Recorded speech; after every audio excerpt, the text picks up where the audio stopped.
Hello everyone, welcome back to our channel. आज हम पढ़ेंगे क्लास 3 ईवीएस का चैप्टर शेयरिंग आवर फीलिंग्स। तो इस चैप्टर में क्या बताया, इसमें एक बच्ची है जो कि बताती है कि मैं अपनी बात किस किस से शेयर करती हूँ। जैसे कि आप सभी अपने कोई अपने पेरेंट्स से शेयर करता है, कोई अपनी मम्मी से शेयर करता है या कोई अपने फ्रेंड से शेयर करता है ना। तो ऐसे ही इसमें बताया है कि हम अपनी फीलिंग्स किससे शेयर करते हैं, वो इसमें एक बच्ची अपनी कहानी बताती है। तो चलिए अब हम स्टार्ट करते हैं। After returning home from school, there are two people with whom I like to share my news. They enjoy listening to my tales.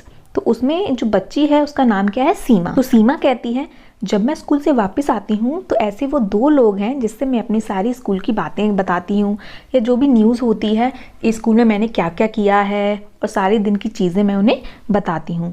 और वो मेरी जो कहानियाँ होती हैं, मैं जो भी कुछ बताती हूँ उसे सुन के बड़े मज़े से वो सुनते हैं, बहुत इंजॉय करते हैं।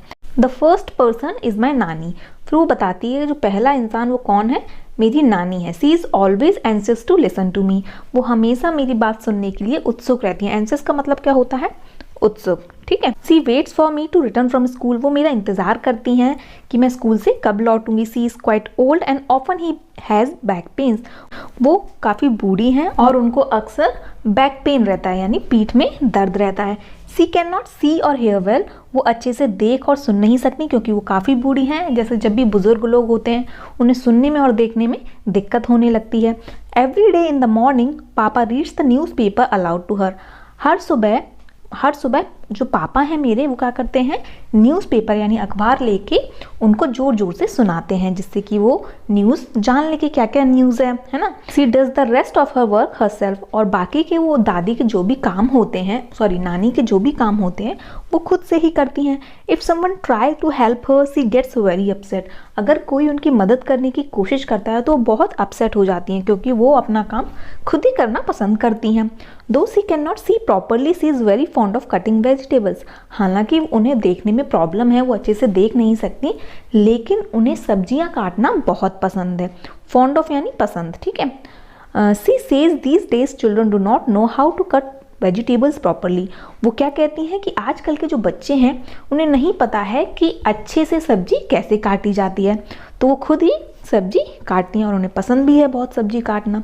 The second person is my Ravi bhaiya. और वो दूसरे पर्सन का बताती हैं कि दूसरा इंसान कौन है जिससे मैं अपनी सारी न्यूज़ शेयर करती हूँ।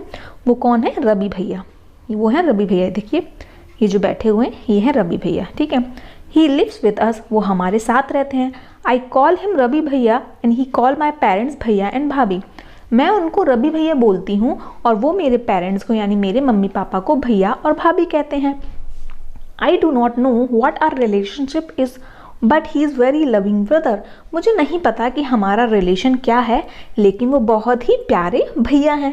ही is always ready to answer my question. वो हमेशा मेरे सवालों के जवाब देने के लिए तैयार रहते हैं। He never says I will tell you later. उन्होंने मुझसे कभी भी नहीं कहा कि मैं तुम्हें बाद में बताऊँगा। तो रवि भैया से वो जब भी क्वेश्चन करती है सीमा, वो हमेशा तैयार रहते हैं जवाब देने के लिए, ठीक है। उसके बाद है Ravi bhaiya teaches in a college. Ravi भैया क्या करते हैं, स्कूल में पढ़ाते हैं, कॉलेज में पढ़ाते हैं। The students of the college respect him a lot. जो कॉलेज के स्टूडेंट्स हैं वो उनकी बहुत सम्मान करते हैं, बहुत रिस्पेक्ट देते हैं उन्हें। A few of them come home to study from him. उनमें से कुछ बच्चे घर में पढ़ने के लिए भी आते हैं उनसे। Ravi bhaiya is very fond of listening to music and taking part in plays. Ravi भैया को गाने सुनना बहुत पसंद है और वो प्लेज जो खेल होते हैं उसमें भी पार्टिसिपेट करते हैं, पार्ट लेते हैं। He enjoy chatting with his friends and going out of with them. उन्हें चैटिंग अपनी जो फ्रेंड्स अपने दोस्तों से बातें करना बहुत पसंद है, चैटिंग करना बहुत पसंद है और उनके साथ बाहर जाना भी उन्हें बहुत पसंद है। He has a good sense of humour and makes all of us laugh. उनका बहुत ही अच्छा सेंस ऑफ ह्यूमर है, बहुत ही मजाकिया हैं वो सभी को हंसाते रहते हैं, ठीक है। उसके बाद है भैया carries a white stick when he goes out. जब भी भैया बाहर जाते हैं तो वो अपने साथ एक सफ़ेद रंग की स्टिक यानी डंडा लेके जाते हैं। Looking at him moving around in the house no one can say that he can not see. उनको देखकर, जैसे वो घर में चारों तरफ घूमते रहते हैं, उनको देख के कोई नहीं कह सकता कि वो देख नहीं सकते, क्योंकि जिस तरीके से उन्हें पता है कि कौन सी चीज़ कहाँ है वो बड़े ही आराम से जाते हैं, ऐसा कोई देख के कह ही नहीं सकता कि उन्हें दिखाई नहीं देता। He likes to do all his work himself, वो अपना काम स्वयं करना ही पसंद करते हैं, सारा काम वो खुद से ही करते हैं। If someone try to help him against his wish he gets angry, अगर उनके बिना कुछ कहे कोई उनकी मदद करता है, ठीक है, तो वो उन्हें बहुत गुस्सा आ जाता है। मतलब अगर उन्हें मदद नहीं चाहिए और आप उनके बिना कहे उनकी मदद करते हैं तो वो उनको गुस्सा आ जाता है। Whenever he needs any help, he asks for it, जब भी उन्हें मदद की ज़रूरत होती है तो वो बोल देते हैं, ठीक है। Some of भैया's students take book from him and return them after recording them on tapes. Ravi भैया listen to these tapes. तो भैया के जो कुछ स्टूडेंट्स हैं वो उनसे बुक्स लेते हैं और उनको रिकॉर्ड करते हैं टेप में, ठीक है। जैसे बुक में जो भी कुछ लिखा हुआ होता है वो अपनी आवाज़ में उस चीज़ को रिकॉर्ड करते हैं और फिर जो रवि भैया हैं फिर उन टेप्स को वो सुनते हैं। जिससे क्या होता है, क्योंकि रवि भैया हमारे देख नहीं सकते और बोल भी नहीं सकते, तो वो क्या करते हैं, उस टेप्स को सुनते हैं, ठीक है। तो सुनते हैं तो उससे क्या हो जाता है, बुक उनकी पढ़ ली जाती है ना। बहुत अच्छा तरीका। आजकल तो हम बहाने बनाते रहते हैं कि हमारी ये है, हमारा वो है। देखिए, जिसको पढ़ना होता है ना वो किसी भी तरीके से पढ़ ही लेता है। अब इनमें लगन थी पढ़ने की, तो उन्होंने क्या किया कि अपनी बुक्स रिकॉर्ड कर देते थे और पढ़ लेते थे, है ना। उसके बाद है bhaiya has many other books too, भैया के पास और भी कई बुक्स थी। The pages of these books are thick and have rows of raised points, he reads by running his fingers on the raised dots. और भैया के पास और भी कई बुक थी। उन बुक्स के जो पेजेस होते थे वो बहुत मोटे होते थे और उसमें रोज में थे, मतलब रेज्ड पॉइंट्स यानी उभरे हुए से जो शब्द जो होते हैं वो उभरे हुए होते हैं, जिसे हम कैसे पढ़ सकते हैं, जो देख नहीं सकता उन लोगों के लिए ये किताब बनाई गई होती है। तो उसमें क्या उभरे हुए शब्द होते हैं जिसे हम अपनी उंगली, जिसमें ऐसे उंगली फेर कर यानी उंगली रन करके हम पढ़ सकते हैं कि इसमें क्या लिखा हुआ है, ठीक है। जैसे कि मान लीजिए आप एक कागज़ ले लीजिए, उसमें से पीछे से छेद कीजिए, मतलब डॉट बनाइए पीछे से, या पेन वगैरह कुछ लेके नीचे से करो तो ऊपर देखिए आप उभरा हुआ सा आ जाता है। वैसे ही इनकी बुक्स रहती हैं, ठीक है। उसके बाद देखिए क्या बताया, टू हैव फन विद भैया I sometimes change the place of his stick. फिर सीमा कहती है भैया के साथ मज़ा करने के लिए मैं कभी कभी उनकी स्टिक, जो उनकी डंडी रहती है जिसको लेके वो बाहर जाते हैं, उसकी प्लेस, उसकी जगह बदल देती हूँ। He does get upset but never gets angry, उन्हें अपसेट तो वो हो जाते हैं लेकिन वो कभी भी मुझ पर गुस्सा नहीं होते। After all I am his favourite sister Seema. फिर सीमा कहती है आखिरकार मैं उनकी बहुत फेवरेट सिस्टर हूँ, बहुत पसंदीदा सिस्टर हूँ, बहन हूँ, सीमा, ठीक है। I had hardly reach the door that भैया spoke up, Seema you seem to be very happy today. मैं दरवाजे तक पहुँचने ही वाली थी तब तक भैया ने बोला कि सीमा आज तो तुम बहुत खुश दिख रही हो। Bhaiya recognise not only me but all the other family members from the sound we make as we move. भैया सिर्फ मुझे ही नहीं जबकि जितने भी फैमिली में मेंबर्स हैं उन सभी को ही वो पहचान लेते हैं उनकी चलने की आवाज़ से, ठीक है। जैसे हम चलते हैं ना उसी चीज़ से वो हमें पहचान लेते हैं। He can even tell whether I am happy और सैड, यहाँ तक कि वो ये भी बता देते हैं कि मैं खुश हूँ या दुखी हूँ। भैया finally I am in the football team, I shared my news with him. फिर मैंने भैया से बोला भैया फाइनली मैं फुटबॉल टीम में सिलेक्ट हो गई हूँ और मैंने ये न्यूज़ अपने भैया को बताई। He patted me and said lovingly from today you are my football coach. उन्होंने मेरी पीठ थपथपाई, पैटेड मी यानी पीठ थपथपाना, तो उन्होंने थपथपाया मुझे और कहा कि आज से तुम मेरी फुटबॉल कोच हो, ठीक है। उसके बाद क्या है, Sima's father reads the newspaper. उसके बाद ये क्वेश्चन आंसर्स हैं, ठीक है, इनको हम देख लेते हैं। तो देखिए फर्स्ट क्वेश्चन क्या हो जाएगा, Seema's father reads the newspaper aloud to her नानी, how do you help old people. तो जो सीमा के फादर थे वो क्या करते थे, हर रोज़ न्यूज़पेपर यानी अखबार जोर से पढ़कर सुनाते थे नानी को।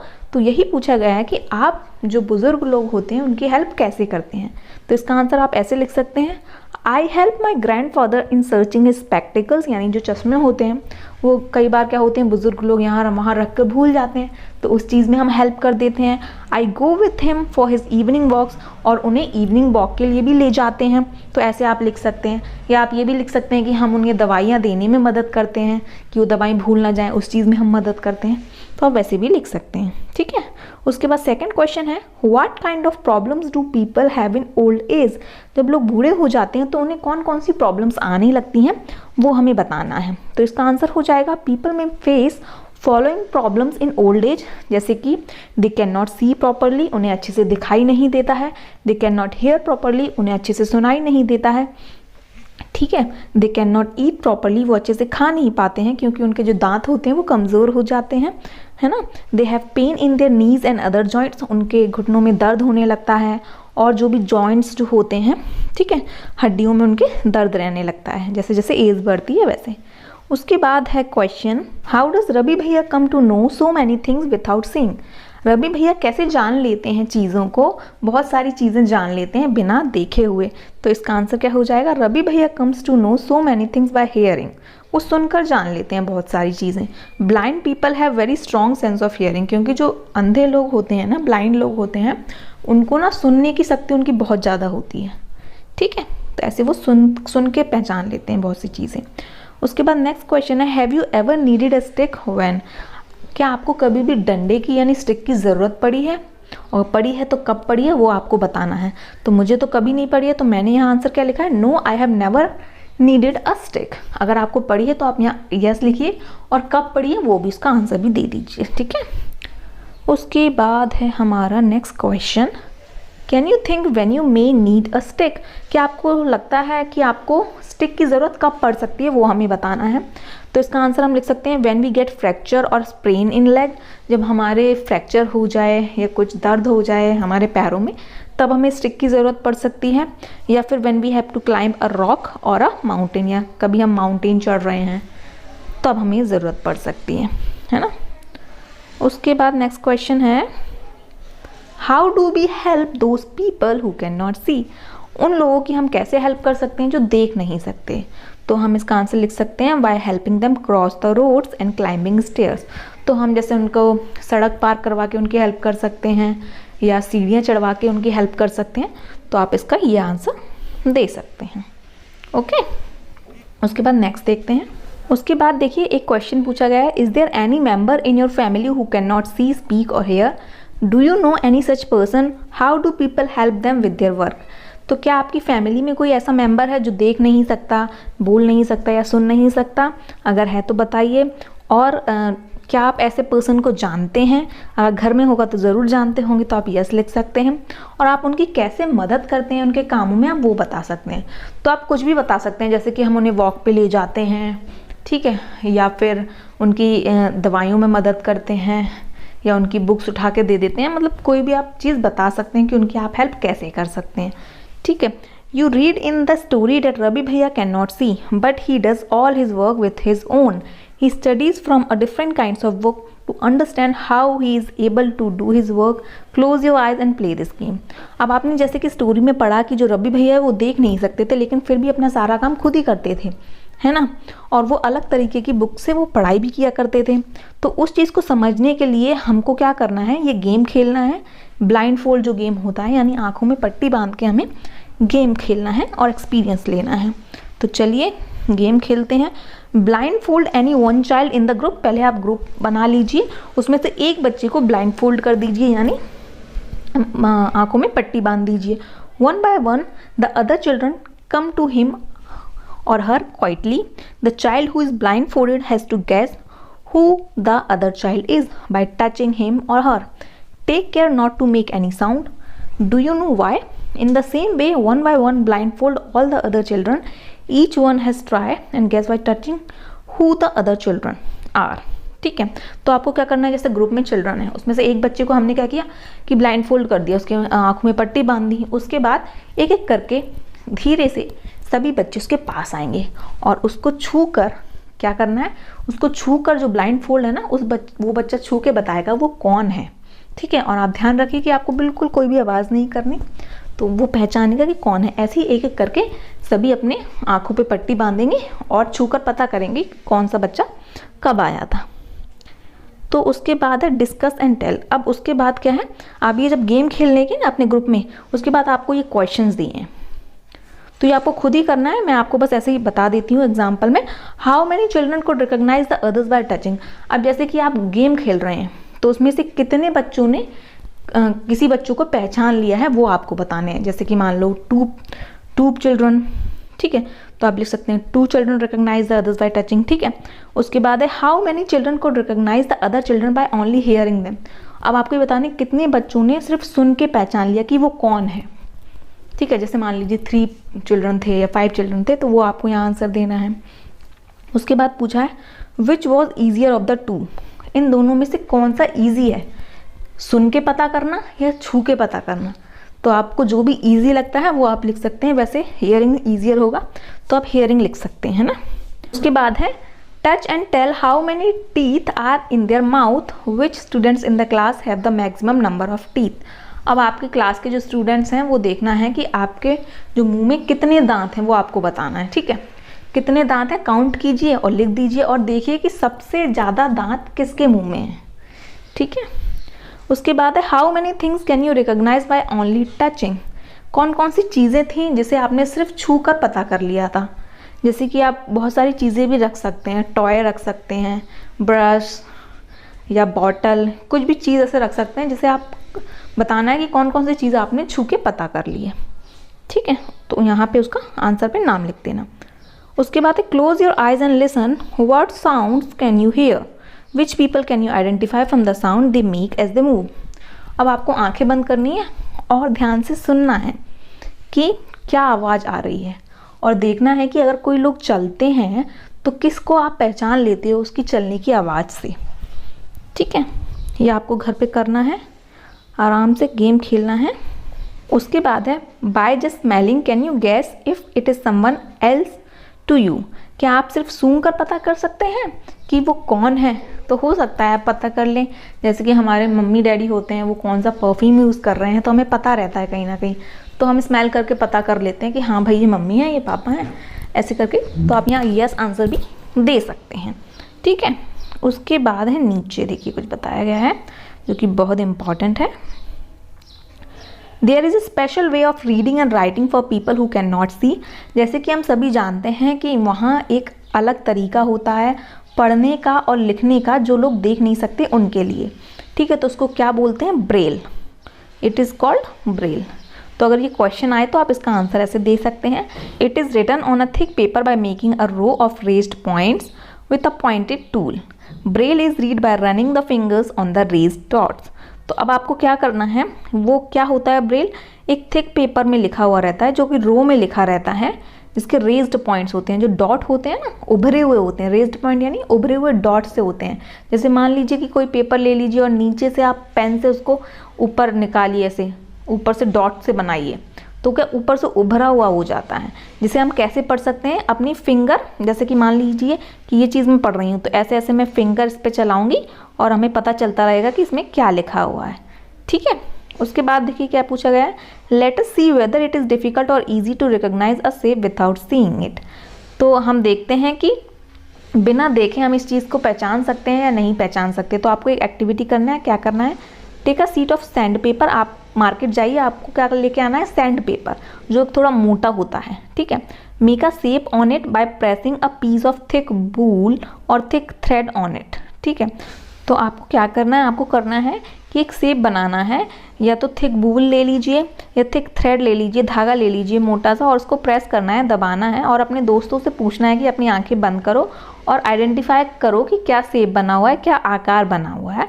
फिंगर फेर के, यानी मतलब हाथ जैसे उंगली से टच करके आपको पता करना है कि किस चीज़ का क्या चीज़ बनी हुई है। Ask your friend and was it easy और डिफ़िकल्ट, और उससे पूछिए क्या यह डिफ़िकल्ट है या ईजी है, ये चीज़ आपको पूछनी है, ठीक है।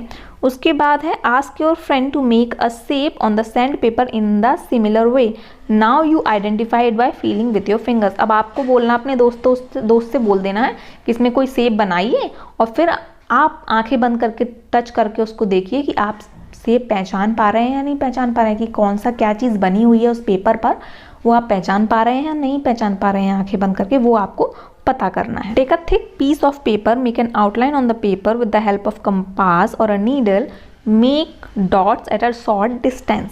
अब आपको क्या करना है कि वही थिक पीस ऑफ पेपर लेना है, यानी मोटा सा पेपर लेना है और उसको आउटलाइन बना देनी है, या तो कंपास की मदद से या नीडल की या सुई की मदद से, और उसमें डॉट्स बनाने हैं, कैसे बनाने हैं, बहुत कम जगह में, कम डिस्टेंस में आपको छोटे छोटे डॉट बनाने हैं, ठीक है। उसके बाद क्या करना, on the outline drawn you can see that the paper is raised on the other side. जब आप आउटलाइन पूरा बना लेंगे डॉट डॉट डॉट डॉट करके, तो आप देखेंगे कि दूसरी साइड से जो पेपर है वो उभरा हुआ सा आ जाएगा, जो डॉट्स है ना वो उभरे हुए से आ जाएंगे। Now ask your friend to close his her eyes and feel with the fingers to tell what you have outlined.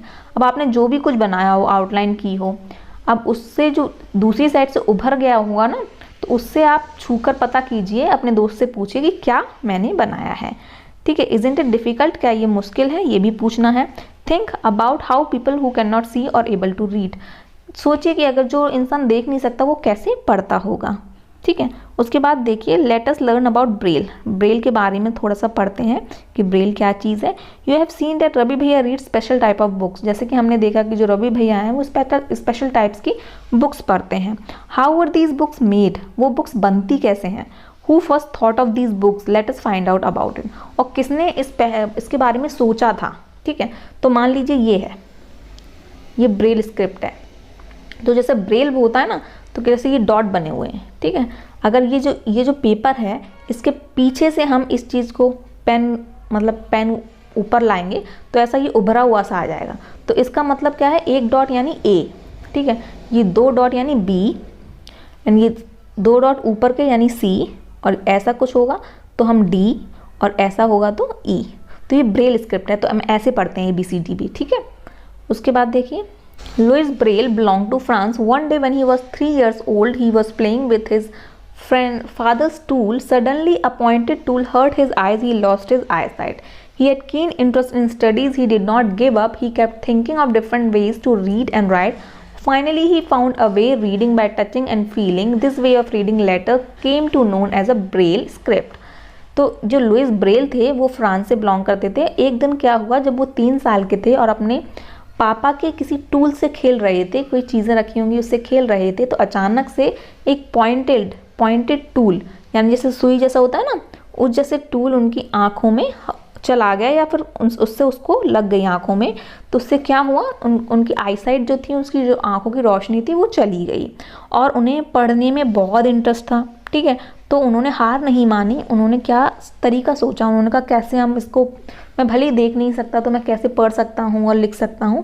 तो फाइनली उन्होंने एक तरीका ढूंढा, कैसे कि छू कर, टच कर कर पढ़ने का, और फील कर कर, टच करके और फील करके कि ये क्या लिखा हुआ है। जैसे कि ये ब्रेल में है, जो ब्रेल स्क्रिप्ट है, इसको हम टच करके फील करके बता सकते हैं कि कौन सा वो वर्ड बना हुआ है। तो वैसे ही इसी पढ़ने के तरीके को बाद में हम क्या बोलने लगे, ब्रेल स्क्रिप्ट, ठीक है। उसके बाद in this type of script a row raised dots